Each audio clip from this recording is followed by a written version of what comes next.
ভিতর দিয়ে ভালো আছে, কিন্তু বাইরের রংটাই উঠছে।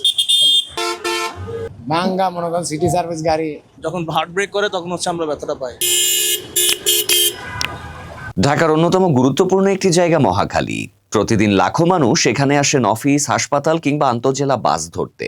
কিন্তু এই ব্যস্ত রুটেই এখন চলাচল করছে বিপজ্জনক ফিটনেসবিহীন বাস, যেগুলোর অনেকগুলোরই নেই বৈধ কাগজপত্র কিংবা নিরাপদ যন্ত্রাংশ।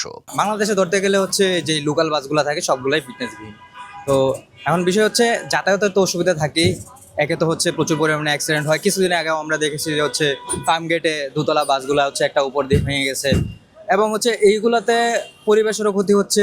তারপর ড্রাইভার এটা যে ব্রেক করে, আপনার ব্রেক দেখলে নিজে আমি এর জন্য পিছনে এসে পড়ছি। কিছু কিছু বাস একটু খারাপ, যেমন বয়স্ক কন্ডাক্টর, বয়স্ক ড্রাইভার। বিআরটিএ সূত্রে জানা যায়, শুধু মহাখালী এলাকায় চলাচলকারী বাসগুলোর মধ্যে প্রায় 25 থেকে 30% বাসের ফিটনেস মেয়াদ উত্তীর্ণ। কিছু বাস্তব বছরের পর বছর ফিটনেস ছাড়াই চলছে।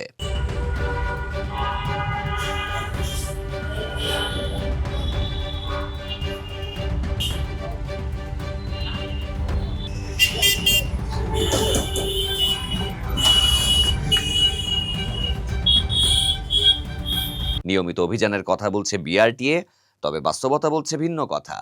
মালিক সমিতির বাধা, রাজনৈতিক প্রভাব ও যাত্রী দুর্ভোগের ভয় দেখিয়ে অনেক সময় আইন প্রয়োগকারীরা পিছিয়ে যান। মহাখালী শুধু একটি এলাকা নয়, এটি রাজধানীর একটি গুরুত্বপূর্ণ ট্রান্সপোর্ট হাব। সেখানে যদি নিয়মভঙ্গকারী বাস এমন নির্বিঘ্নে চলে, তবে নিরাপদ সড়কের স্বপ্ন অধরাই থেকে যাবে।